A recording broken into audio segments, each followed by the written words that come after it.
Morning, everyone. I'm super excited to welcome Joe Sykora from Coro Cybersecurity. Joe, welcome. Sugata, good to see you, my friend. Uh, Happy to be here. How are you today? Doing good. I know we go way back, and I've been kind of talking to you. We met several events, and we've been planning this for a while. So I'm super excited that you're here. We have a lot to talk about. But before we get going, I think it would be amazing if you'd please take a couple of minutes, introduce yourself and Coro. Absolutely. So, Joe Sykora. I'm the CEO of Coro Cybersecurity. I've been in place only 6 months now, so it's still a relatively new organization, but we're definitely moving and shaking, if you will, in the industry. So we're an all-in-one platform for lean IT. So we cover all aspects of cyber, single pane of glass, single data source, and then just like others out there, using the magic of AI to simplify things and all of our customers. So, but I've been in cyber now, like you said, we've known each other for quite some time. I actually started in cyber 29 years ago, and yeah, I admit that openly in the public. And you and I have known each other for a while We back in met the days almost 25 of. years ago. That's right. That's right. Now, I was on the partner side. So, of course, it's a little bit of pivot, which I know we're going to talk about some of that today. But yeah, I started out as a partner. So, I started as an infrastructure partner, pivoted to an MSSP, sold both those organizations, and then I went to the dark side. I went to the manufacturer side, moved myself out to California. The rest is history, my friend. The rest is history. And we'll cover that. We'll cover that. So let's go back a little bit to Coro. So what do you guys actually Sure. do? Who is your kind of ideal customer profile, partner Yeah. profile? Yeah, it's really we're a all-in-one solution for lean IT, right? So most of if we look at who the end users are that actually use us, these are our customers out there that have limited IT resources. Typically, it's three or four IT people or less. So we're there for those that don't have unlimited IT budgets or IT support, right? And we're doing through that. So we do a simplification of the platform.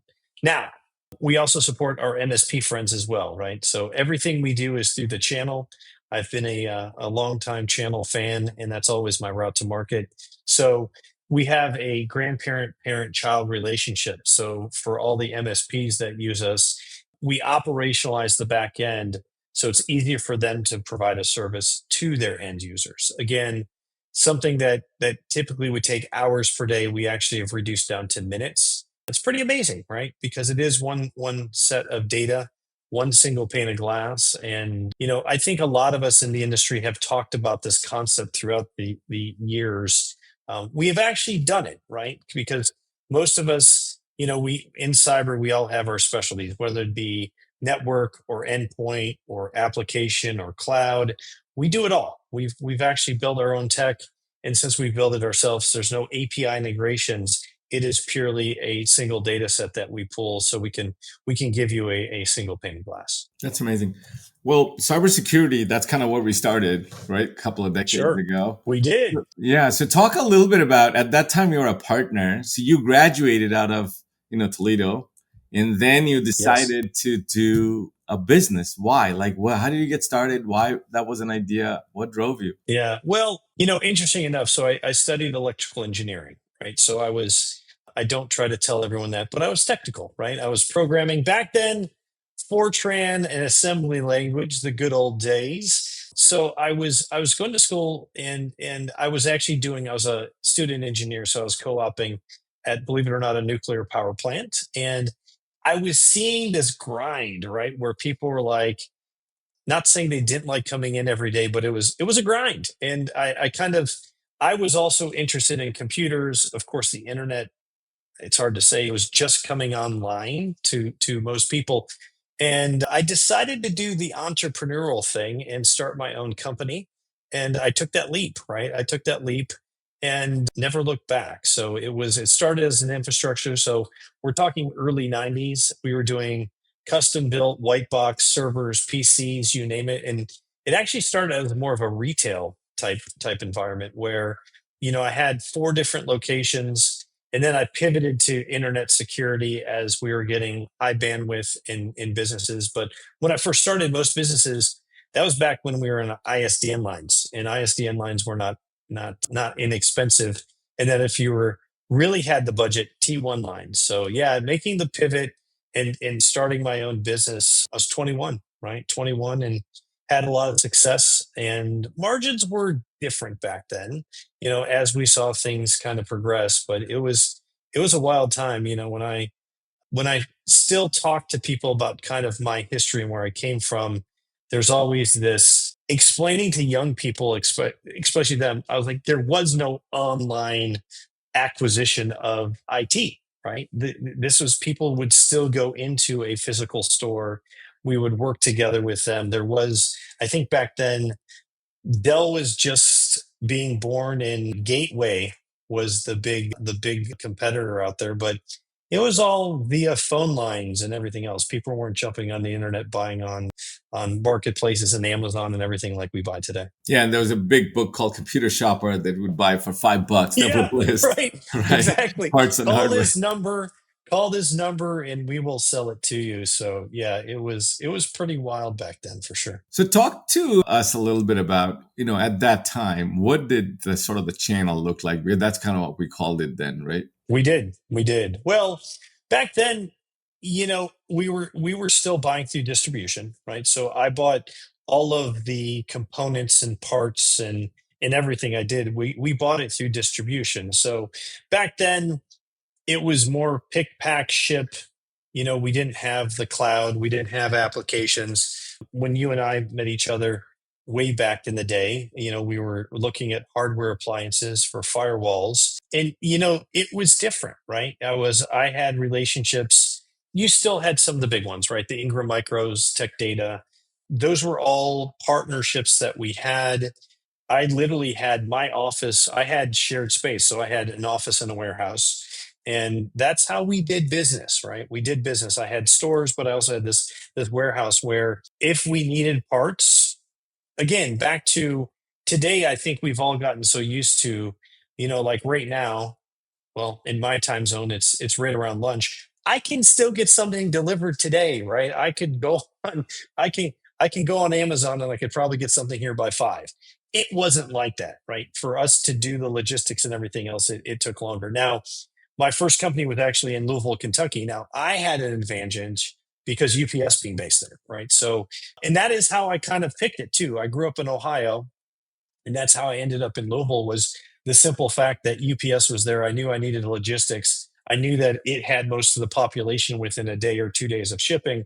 And I know that sounds simple, but that's as simple it was. I literally went to Louisville, found a place, said, "This will be home. This is where I'll start my business." There was a little more to it than that, but that was the main driving factor around that. So it was a different time for sure. So when you kind of look back, kind of, the last 3 decades, if you kind of cut them maybe, 10 years apart, Hmm. the journey began, as you said, not just for you, for many kind of white box reselling support. And then Right, networking moved in, partners moved in within the business, provided on-site right. support, off-site support, then remote support, then managed services, then cloud came about. Across those vector, talk to us a little bit about, from a security perspective, how the landscape has changed. What was then, what was 10 years ago? Yeah. What is it now? And again, it was back then. I know we take it for granted right now because in all of our pockets, I mean, we have more bandwidth than we could ever imagine back in those days. So if you look at those 3 decades, listen, a lot has changed, right? There's still complexity, but two things continue to be true in security, especially cybersecurity. People are the weakest link, right? They've always have been. And the second one, complexity, right, and misconfiguration. So, to simplify things was always, when you and I first started working together, the concept that SonicWall had, right, we were putting as many things as we could onto a device. That concept is still true today. It's cyber has become a lot more complex now with, and again, AI is not new. AI has been with us for a long time. I think here at Coro, we've been using it for 5, 6 years. I mean, it's not new, but as fast as that's moving now, I'm excited to see how that simplifies things for us and just the correlation of all the events, because it's big data, right? If you look at cyber today, we are producing so much data. And if you're an admin, either in a SOC or within your organization, there's a lot of data, right? And elimination of false positives and making things simpler for people. That's where I'm excited to see where AI is going to take us and in that journey, because it's changed. I'm a big fan of Moore's law, and I'm looking at what's happening right now with cyber and AI, and AI is kind of redefining how fast things are happening for sure, for sure. So, but yeah, So if you look at from a partner perspective, right, when something is completely greenfield, whether it's white box, whether it's putting firewalls or going into cloud-based businesses, showing up gives you some share, right? sure. When it's brownfield, you're trying to switch somebody over in the level of expertise and competencies and etc. required are much higher, right? Because switching costs and switching risks and etc., especially in IT infrastructure. So do you think Mhm. it's harder today to start a partner business, like, partner type of a business than it was 10, 20, 30 years ago? Yeah, absolutely. Right. Absolutely. I think, listen, one of the things I was looking when I made my latest career move was, do I go back and do my own thing? Now, I'm not saying I'd go back into the managed services world, but that was a possibility, right? And I really took a look at what would I do and how would I go back, right? And it wasn't as simple as it was. When I got started, I think I was always ahead of the curve, right? I got into cyber and managed cyber late 90s.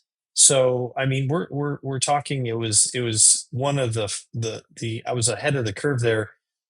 Infrastructure as a service or cloud, that was the last company that I sold, it was really that, right? I was taking DRS and vMotion and doing a multi-tenant version of it. That's gone, right? And if I was a partner or a new partner kind of looking at, how do I how do I make myself successful, you don't have a lot of new tech. Now, what you still have is you have a lot of people who need help simplifying all of the tech that's out there, right? And this is where it's kind of pivoted for me personally.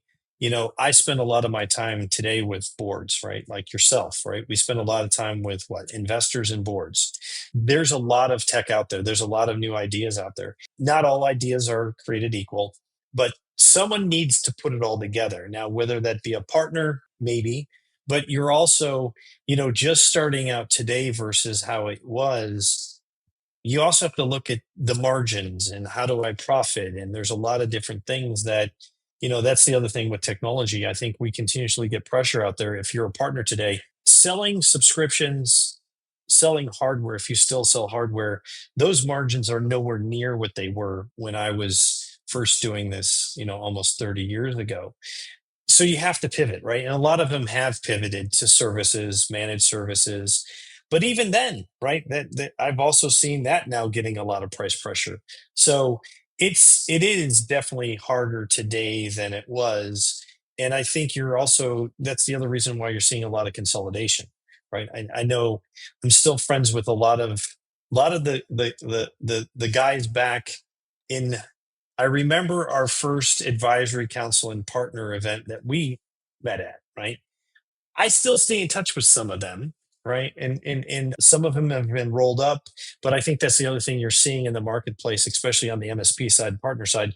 Things are beginning to roll up, and that's something I think we're going to see increase as well, because there's a lot of capital on the sidelines to fund stuff with. So let me ask you, sort of some of the channel rags or partner rags that I've read is that, Hmm. boomers are retiring. A lot of these partners are sort of done it for 20, 30, some maybe even 40 years.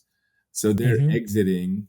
And just like the way in construction industry, we have a labor shortage because people don't want to go, Right. and put houses together, right? They don't want to go under the desk and do wiring and, those kind of Right. stuff. So from your perspective, because you have this unique view being a partner, building two businesses in that space, and Hmm. then switching over to the brand side, what do you think is happening from a talent perspective? Is there a dearth of talent from a service provider space that creates opportunities, or it's a pure consolidation, it's scale, and it's coming through efficiency, and there is no space left for new entrants? Yeah, that's an age old question, right? And to me, I do see consolidation. I see consolidation winning out now. for all of us out there and all the small guys, which by the way, I was one of them, right? And I'm also one of the ones aging out, right? If you go back, because back to people that I'm still personal friends that are still doing what they've been doing for going on 30, 40 years. Listen, some of them have moved to lifestyle businesses, right? And again, I think some of us, I'm not saying my business was a lifestyle business because I think if you would have talked to younger me in my 20s, I said, and someone asked, what are you going to do? I said, I'm going to take over the world, right? I'm going to kick everyone's butt. I'm going to become number one. I will continue to grow. Now, some of my peers didn't have that aggressiveness, right? Some of them really wanted and they were okay. We were all making and have been making a decent living, and it's very comfortable. So, those lifestyle businesses, I really see really rolled up unless they now have the next generation, right? If you talk to my kids, I don't think my kids want to do what I've done in my career. Now, of course I'll try to influence, but they're going to make their own decisions.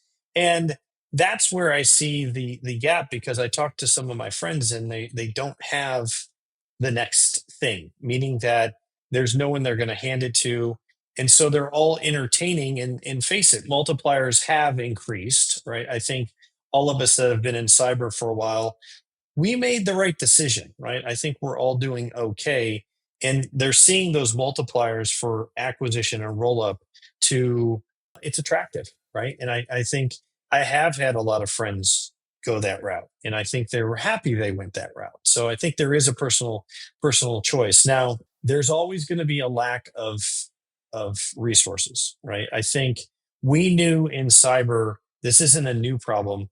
This problem has been going on for many, many, many years. We had a lack of cybersecurity professionals in the industry as long as I could remember. Now, there have been several of us that have done what we could to do free education, encourage people to study. What's interesting is now the tools that are AI based that allow us to do 100 times more than we used to. That's where things are going to get interesting, where if we can do more with less. And if you look at a SOC, for example, right, getting a SOC analyst, if I was a partner, so first of all, I'm going to apologize to all the partners, because us on the manufacturer side have a lot of resources. And what has happened is the lack of SOC analysts, the ability of what I and others in the industry have to pay those people, it makes it tough. If I'm a partner today, it really makes it tough to compete. Hopefully, with some of the new tools in AI, maybe it levels the playing field a little bit as well. That's very interesting. So I want to go back to kind of a personal dimension because Sure. the industry has massively changed. It has grown to an enormous level, and people are talking about it still at its infancy possibly. And you yourself made major pivots, not just relocating your family from one part of the country to another, but roles wise. And you went from kind of an innovator operator to a now operator innovator. But the power structure changes because when you're running 10, 20, 30 person company, you're kind of, everybody's following you by default, and you're the innovator operator. That's Right. the system. When you go into a larger organization like where you're leading, you have multiple stakeholders, right?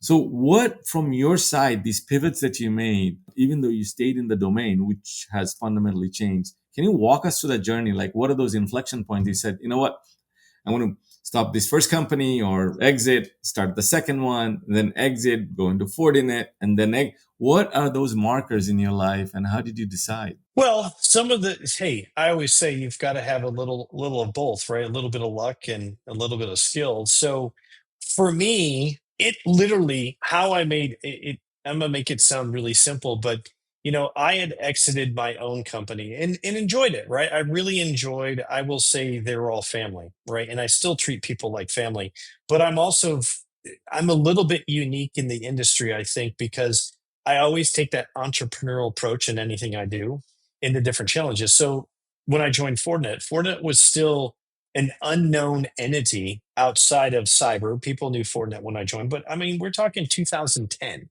right? So, you're talking 15 years ago. Fortinet is not the place it is today, right? Fortinet today is doing 5 billion plus.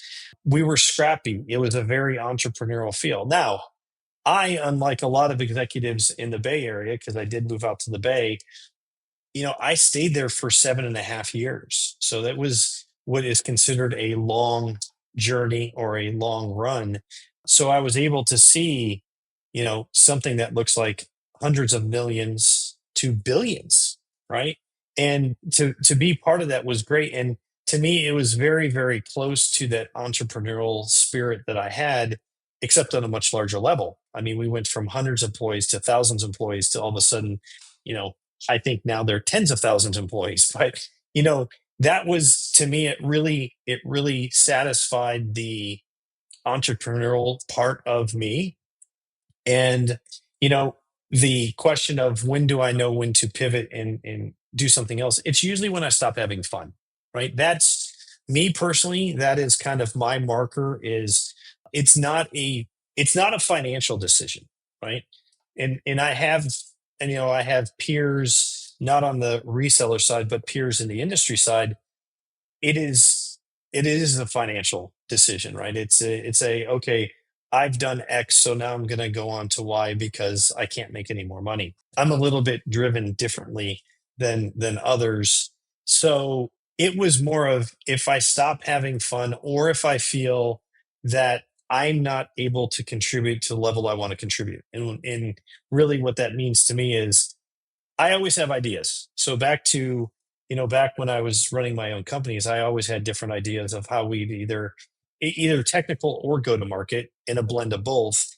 I think I have this unique ability to see it all, right? Because coming from a technical background, I can kind of see how from tech to go to market all makes sense in one line.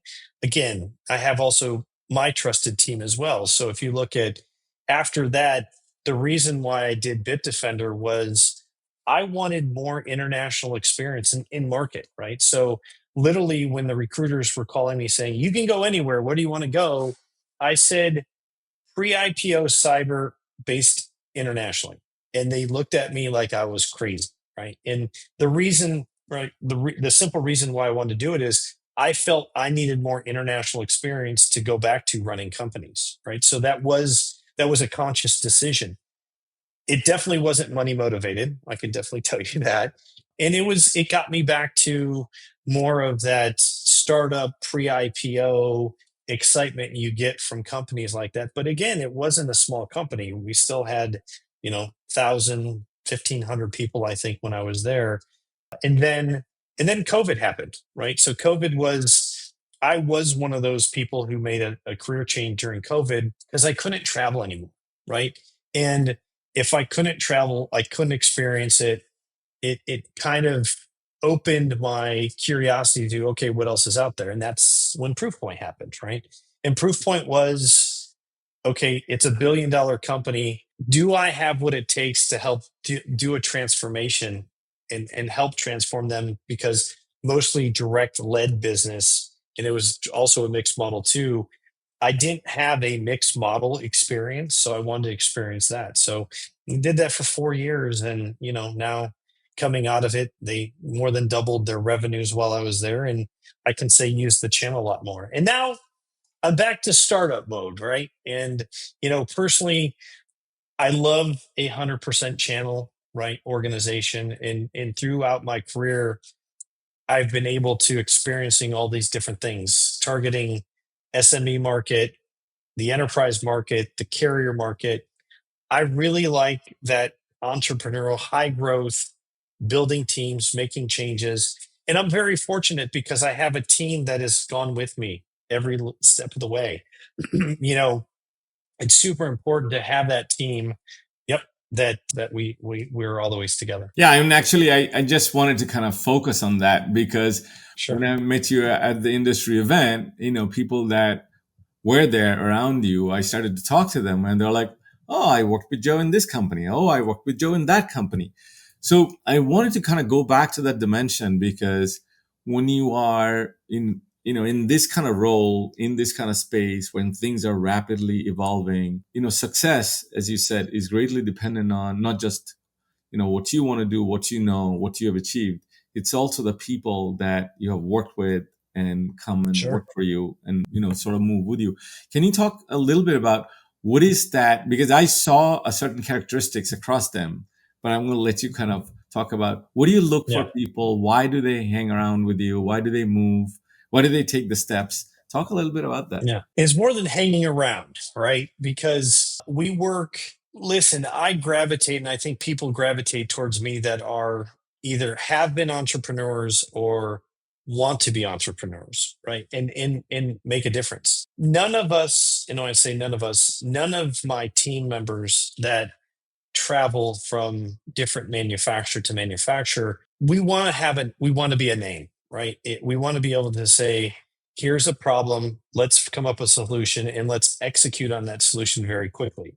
Now, there's a couple schools of thought when you're looking at making change and sometimes radical changes to either go to markets or back end of companies. I want to get at least 90% of it right? I'm a big let's get it done as fast as we can and then make tweaks along the way versus there's others, right? There's others that want to think it through, take months, sometimes take years, and by the time you're done and make a decision, then all of a sudden, guess what? It's passed, right? So we talked about teams. They chase success. They want to make a name for themselves, and they're entrepreneurial, and they kind of follow your spirit in that regard. Talk to me a little bit about, from a macro side of things, when you look at tied to your global experience today, now that you have worked overseas and come back here, is it easier for you to put a talent pool together because of that access, or was it just something on the side that helped you, but not necessarily from a talent perspective? No, it definitely helps on the talent perspective, right? In again, I know I mentioned part of one of those pivots in my career was because of COVID, right? Because of all of the relationships I had, because I did make that jump and I did get into international markets on a regular basis. Most major international cities, I try to go there once or twice a year. It's a lot of travel, right? And I still do it. But because of those relationships, I was able to do things during COVID not all executives could, meaning that I was able to call distributors, I was able to call partners, I was able to call people for new jobs that I knew personally, right? The network around doing that was something that changed the game for me, right? And it's the same thing. As I came to Coro 6 months ago, of course, I'm going to bring my team. Of course, I'm going to make changes. Part of those changes are international changes as well. So I opened up within the first 4 weeks of being here, I opened up our first offices in APJ, right? So in Australia and New Zealand. And guess what? They were people that they're part of my network, part of my friends, both distribution and the people on the ground. So yeah, not everyone could having those relationships. I'm doing the same thing right now in Europe. Right? I have a new leader starting next week. He's been with me before, and I know his style. He knows the playbook. So there's been a big, and I think from the companies I work for, it's a competitive advantage because we can go so much faster. I was talking to a group on Monday, and I was telling them everything that I've learned and the team has learned over the last 15 years doing this allows us to take something that used to be maybe months, if not a year, and we can consolidate it and connect it down to days, weeks, because it's the same framework, right? So we bring this framework, and then listen, I'm not afraid. For anyone who's seen me speak at many events I've been at, I'll tell people and give you my framework. It's not complicated. It's execution of the framework, right? That's the difference. And that's why the team that I have is so important because we all know what we need to do to execute our part. Are there changes? Are there twists and turns? Sure. But that's back to the entrepreneurial part, right? Where you make adjustments and you make tweaks and you're always doing that, right? Because the market will continue to change. The dynamics will continue to change. The one thing I can tell you is we can't control the future. We can't.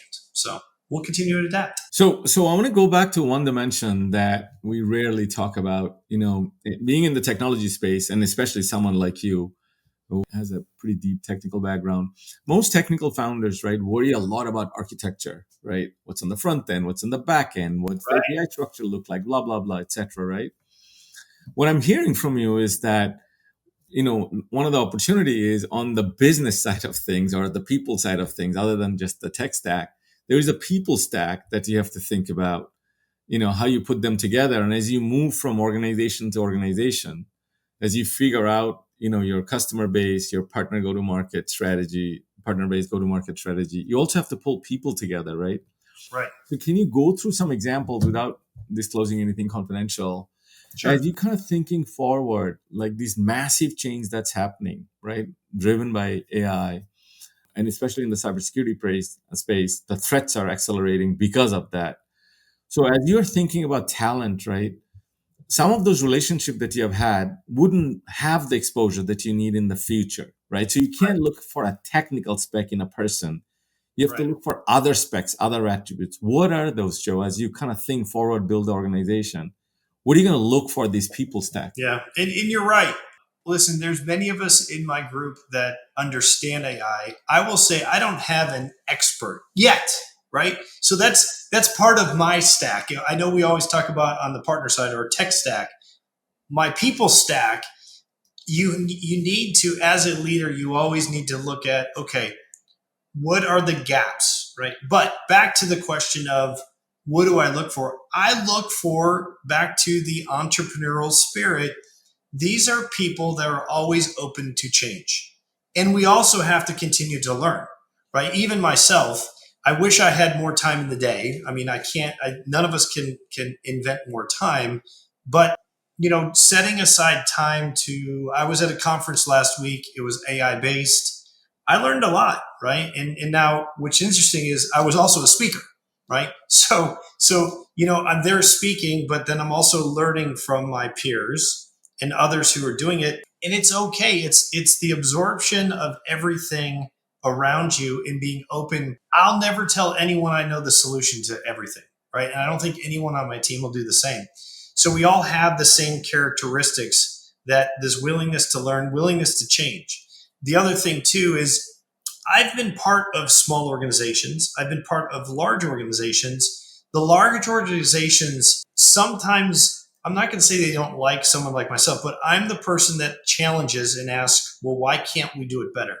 Why can't we, back to breaking glass? Why can't we break some glass and look at a different way to do it? When some of these companies are so set in their ways that I'm the guy trying to make it uncomfortable.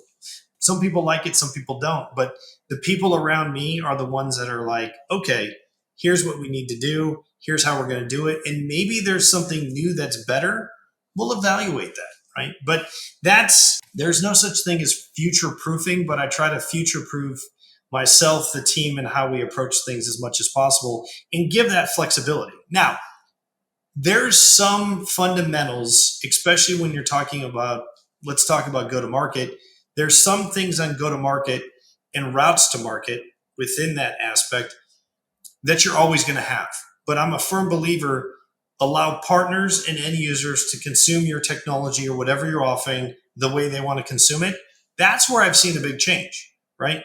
If you look at what marketplaces have done, right, for just consumption of goods and services over the last, again, I've been using marketplaces now for probably going on 10 years. I was an early adopter. It's redefined, back to the example at the beginning when I said, if I need something here, I can still order it. It'll be here by the end of the day.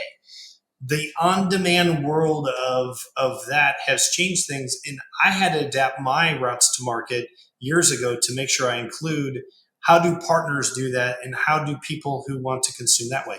But I have my traditional ones too. I still have, I have traditional people who are still doing the same thing they've always done and making some improvements. But that openness and willingness is really important when I'm looking at the team. So, I don't ask this question to everybody, but especially, someone like you. I'm very curious. But I asked this question to Joe and Salfer Laza and etc.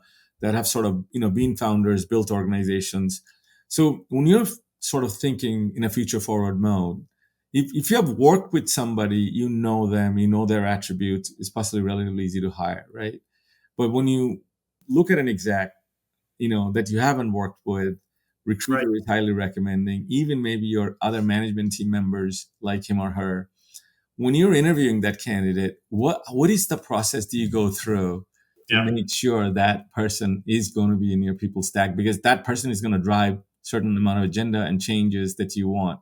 Right. How do you vet that person out? Yeah, that's a great one. That's a great question. First of all, I have conversations, right? Usually by the time a person gets to me for a role, especially an executive role or management role, they've already gone through the pre-qualifications that they check all the boxes of things that we need at the company, right? So I'm part of the initial, here's what we're looking for, here's what we're going to accomplish. But then there's a conversation, right? And it really is, I have a true conversation. It's a little alternative to what you'd normally think maybe someone like I would do, but I have a conversation. From that conversation, I can know whether the person's going to be a fit culturally with the people, with myself, but also the people that have come with me, right? Which is super important.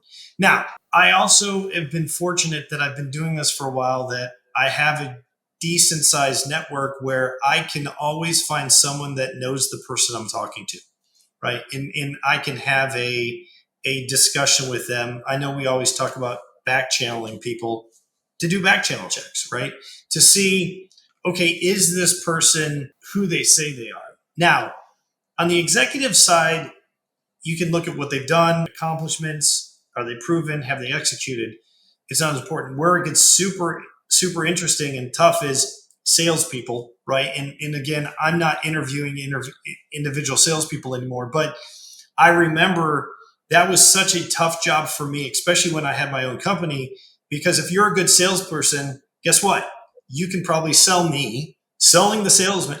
You could sell me on the fact that you're the person. I've actually used, I know there's a lot of third party tests out there with trait analysis and the traits that we're born with. I am a believer, and I do believe in that. I had one of my recruiting friends when I had my own company challenge me.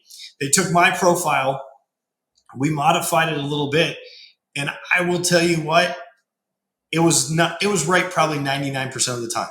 And so I'm a firm believer in that too. But today on the executive side, they come highly recommended. I have a conversation, because I think getting along with the team and a personality that fits is really important too. I'm all for diversification. I am. I always take a look at, I want to make sure that we have a different lens. So sometimes I've been known to bring some people in that may be considered a little controversial to the team that's followed me, but that's part of it too, because every company or everything I get involved in, my circle gets a little bit bigger, right? It does. And you can look at the people that I've brought along to the next company and the next company. It does grow, right? So there's people that that are with me today that had been with me at Fortinet, and there's others that joined me at Bitdefender, and there's some more that we're at Proofpoint. So I'm sure the next thing I get involved in, there'll be people that I just met here at this organization. So let's come back here, because as you said in the beginning, you've been here for about 6 months. Now you put a team together.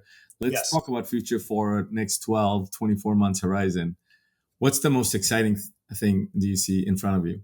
Oh gosh. Well, this is the first, I think, CEO. Well, it is. It's the first CEO role that I've had since I left my own companies. So for me, that's the exciting part, is to take everything I've learned on everything I've done the last 30 years and see how fast I can put it into place. Now, one of the decisions I made right away was going 100% channel. For those of you who know me, that's not a hard decision, but it was a mixed model. So, of course, I did that. I'm excited on the technology spot as well, because we have a really good platform. It's 10 years old, right? And it's always been modified, but some of the new way of thinking and some of the new people I've brought in, challenging some of the norm, it's cool, right? I'm back into the tech side of things, where I'm actually in these conversations and inserting myself to say, can't we make this better, or why can't we do this? So one of the things is, just like a lot of companies, we have our own portal. I'm challenging, why do we need people to go to our portal to interface with our tech, right? Put the tech where the people are and make it simple. So the simplicity piece of this is super important to me. So that's exciting. And it's exciting to see how fast we're going to grow as a company, being able to some of the things that we were able to change on the go to market, we're seeing very, very positive early indicators that these things are not only going to work, but probably work bigger than they've ever worked before for us, because it's such a huge market that we're attacking with this product. That's what excites me, right? That excites me is how big we can get, how fast we can do it. So I want to go back and double click on a word. You said everything that you have learned. Can you unpack that for us in maybe 3 to 5 core areas? What are those things have you learned? Being an engineer, being a founder, working for smaller to larger, bigger organization, now trying to drive something forward. What are those lessons learned? It's all of it, right? I've made a lot of mistakes. When I had my own company, I always tell people, I had my legal outside counsel convinced me I needed to have internal legal counsel. And I know it sounds crazy now, but when you're 22 years old and they're like, you need to bring me on board, I should have never done it, right? But I did. I learned a lesson. It was an expensive lesson. I also tried to franchise, right? I spent all this money on franchising. So those are lessons I learned. Now, if you look at on the manufacturing side, go to market, right? I will say I've always felt I had a good sense of what and how people want to purchase. I still have that today. And I think my competitive advantage is I understand the tech as well. So I'll continue to learn that. But it is, when I say everything, it's everything. It's the importance of having a team that you can rely on, that It's the importance of not only going out there and buying every system under the sun, but buy the systems that work and integrate, and how does that ecosystem fit together? It's all of it. It's the people, it's the tech, it's the understanding finance, right? Because most of us, if you're in leadership on the manufacturer side, if you don't have a good relationship with your CFO and CEO, you're going to hit a roadblock, right? So I always tell people, embrace that. But just the ability to make the relationships work in the world today, I'm still a firm believer that's more important than anything, right? You need to have those personal relationships with everyone. Your example of, we were at the event together, and that's when we reconnected. I had people there that were both employees here and employees at past places and friends and everything. It's those relationships, right? The relationships really are key to me in the success of everything I do. Everything else is just a means, right? Meaning that if people are the key, I still say that, I still believe it. I've met other leaders who say people are replaceable.